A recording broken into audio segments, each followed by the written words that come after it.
सर्वांना जय महाराष्ट्र.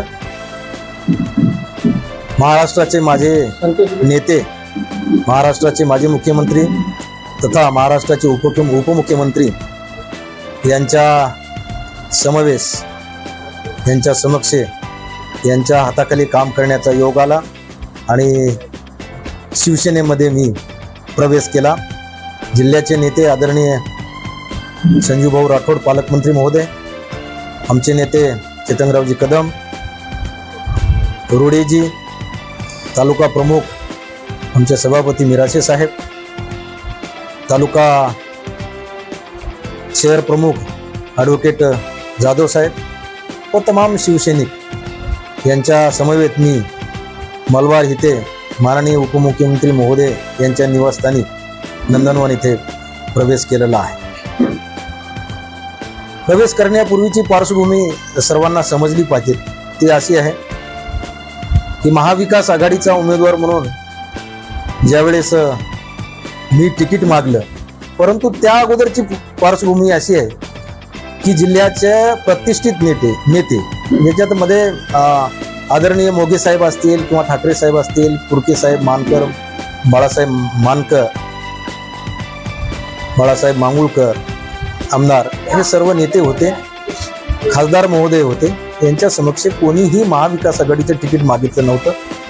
परंतु त्यांना मी असं म्हणालो, आपल्याकडे 192 संख्या आहे आणि आपल्याला 8 आणि 24 असे 32 फक्त कमी पडतात. मी 50 आणतो, ते जबाबदारी माझी, पण 192 तुम्ही द्या. त्यावेळेस सर्व नेत्यांनी संमती माझ्या नावाला दर्शविली. तद्वतच मी महाविकास आघाडीचा उमेदवार म्हणून निश्चित झालो. त्याच्या झाल्यानंतर या उमरखेडच्या नेत्यांना कोणाही माहीत नव्हतं. मी 2 महिन्यापासून ही निवडणुकीची तयारी करत होतो. निवडणुकीची तयारी करत असताना साधी सुधी निवडणूक नाही याची मला पूर्ण कल्पना होती. परंतु मी हिंमत का केली, ते 192 आपलं मतदान आहे आणि बाकीचं मी कुठून आणायचं ते जिल्ह्याच्या नेत्यांना सांगितलं आणि त्यांनी त्याला होकार दिला. त्याच्यामुळं मी उमेदवार म्हणून संमती दर्शविली. संमती दर्शविल्यानंतर पुन्हा 17 नगरपंचायत नगरपालिकेला जाऊन आलो. जाऊन आल्यानंतर काही मला तिथं उणिवा जाणवल्या. मी पक्षश्रेष्ठीच्या कानावर टाकले की ह्या उणिवा आहेत. काही 1 महिन्यापूर्वीच पालकमंत्री महोदय त्या लोकांना भेटून त्यांचं समाधान करून आलेले आहेत, त्यांच्याकडे चहा पिऊन आलेले आहेत. त्याच्यामुळे ते आपल्याकडे येतील असं मला वाटत नाही. परंतु जिल्हाध्यक्ष महोदय आणि जिल्ह्याच्या पक्षश्रेष्ठीने सांगितलं, तुम्ही काळजी करू नका, आपण समिती करू. एक त्यांनी समिती केली. समितीमध्ये त्यांनी मला काय अहवाल दाखवला नाही, पण त्यांनी तोंडी सांगलं की आपल्याकडे 183 आहे. तुम्ही 183 आणि 25 तरी पण आपण निवडून येतो, त्याची काळजी नाही आपल्याला. असं झाल्यानंतर पुन्हा मी होकार दर्शविला त्यांना की जर तुम्ही 183 मला सदस्य देत असाल तर बाकीची मी माझी तयारी करतो. जर 183 लोक जर देत नसाल, तुम्ही सदस्य देत नसाल, तर मी फॉर्म भरणार नाही. पक्षश्रेष्ठीने सांगलं काळजी करू नका, उद्या आपण मिटिंग ठेवू. उद्या मिटिंग ठेवली. त्याने प्रत्येक तालुक्यात जाऊन आले, मी पण जाऊन आलो. 183 लोकांची जनसंख्या त्यांच्यासोबत जमत नव्हती. तरी पण म्हणले आपल्याला फॉर्म भरावं लागेल. उद्या महाविकास आघाडीची मिटिंग ठेवून महाविकास आघाडीच्या मिटिंगमध्ये 183 जर जण आले सदस्य तर तुम्ही फॉर्म भरा, अन्यथा भरू नका. महाविकास आघाडीची मिटिंग सकाळी 10ला सुरू झाली. सर्व नेते मंडळींना, आमदार खासदारांनी आणि काँग्रेसच्या मोठ्या नेत्यांनी मोठे भाषणे केली. तर चांगलं भाषण जर केलं असेल तर बाळासाहेब मांगुळकर आणि वसंतराव पुरके माजी मंत्री यांनी केलं की साहेबरावचा बळी देऊ नका, आपल्याकडे 183 लोक असेल तर साहेबरावला फॉर्म भरायला द्या, नाही तर भरायला देऊ नका. परंतु आमचे नेते मंडळी ऐकायला तयार नाहीत. 183 लोक आलेच मिटिंगला असं त्यांनी गृहीत धरलं आणि सगळ्यांनी भाषणे केली. अखिलला भाषण करण्याचा योग मला आला. मी भाषण करायला उभं राहिल्यानंतर प्रामाणिकपणानं सांगत की एवढे लोक उपस्थित आहेत, आता काही अडचण नाही. पण खरं सांगा मित्रांनो, याच्यामध्ये सदस्य कोण कोण आहेत त्यांनी हात वर करा. फक्त 34 नगरसेवकांनी हात वर केले, म्हणजे 34 वोटर्स तिथं आले होते. बाकीचे 149 वोटर्स कुठे गेले, हा माझा प्रश्न होता. जिल्हाध्यक्षांना म्हणालो की साहेब हे चुकीचं आहे, आपण फॉर्म भरायचा नाही. त्यांनी पुन्हा पायंडा घातला की आता पक्षाचा अपमान होईल, फॉर्म जर नाही भरला तर. अहो मी म्हणलं आपल्याकडे वोटर्स नाहीत ना, आता तुम्ही 183 देतो म्हणले, त्या बाकीचे मी आणतो, कसे आणायचे. पण त्यांनी ऐकायला तयार नाही, बळजबरीनं मला फॉर्म भरायला सांगला. आणि आपल्या महाविकास आघाडीच्या एका वरिष्ठ खासदारांनी सांगितलं की तुमच्याकडे बळ नाहीये, तुम्ही समजून घ्या.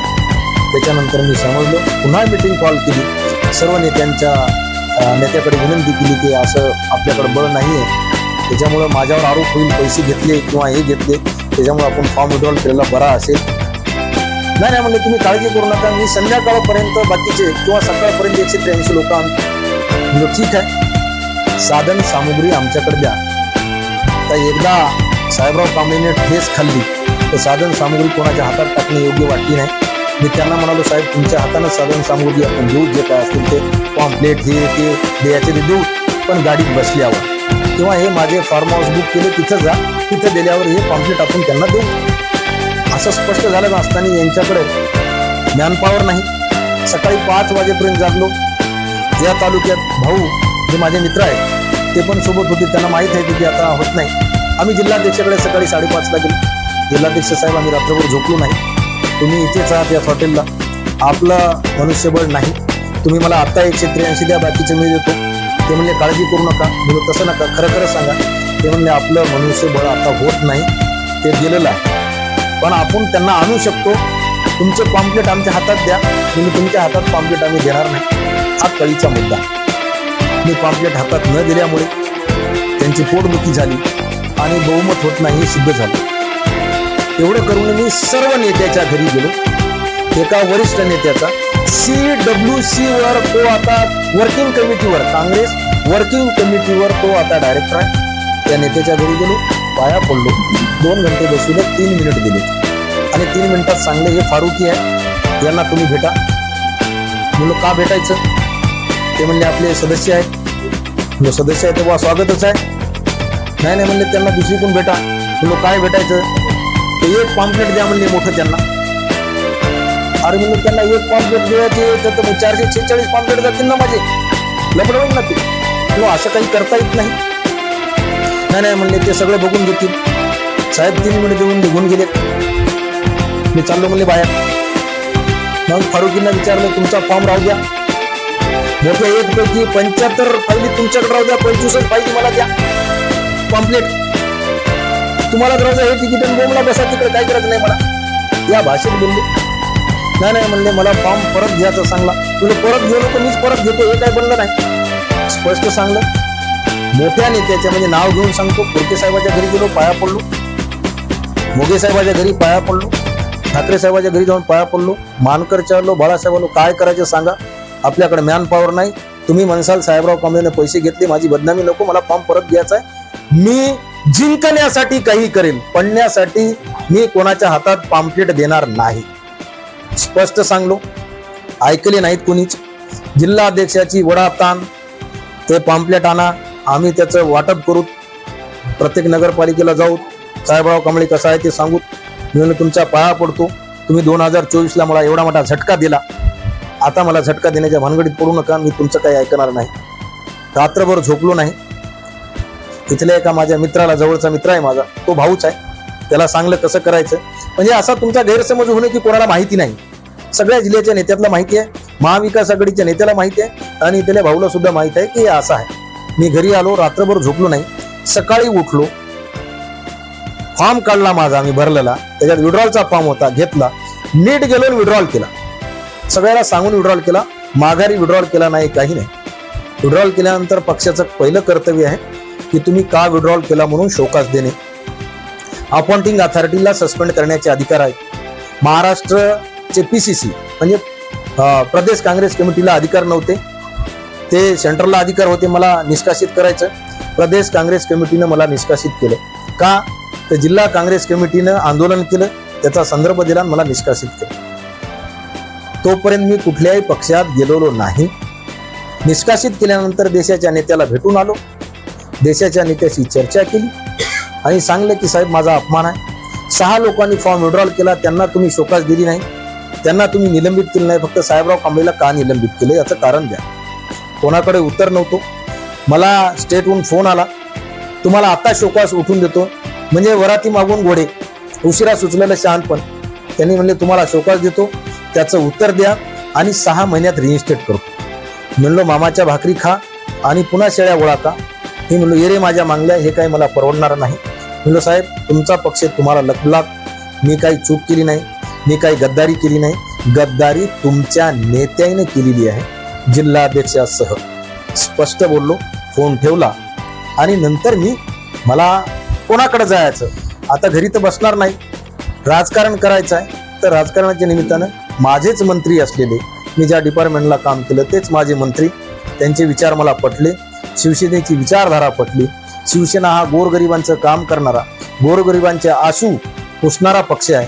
त्याच्यामुळे मी शिवसेनेमध्ये हजारोच्या संख्येनं, म्हणजे आमचे चितंगराव सर असतील, पालकमंत्री महोदय असतील, मिराशे साहेब असतील, जाधव साहेब असतील, विनायकराव असतील, रोडे असतील, यांच्या समक्ष सगळे विभाग प्रमुख, तालुका प्रमुख दोन्ही तालुक्याचे, यांच्या सह हजारो शिवसैनिक, हजारो काँग्रेसच्या समवेत जाऊन मी पक्ष प्रवेश केलेला आहे. खरं आहे.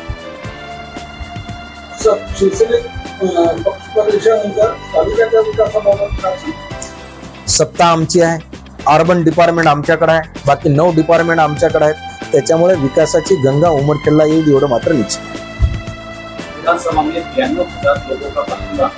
बरोबर है.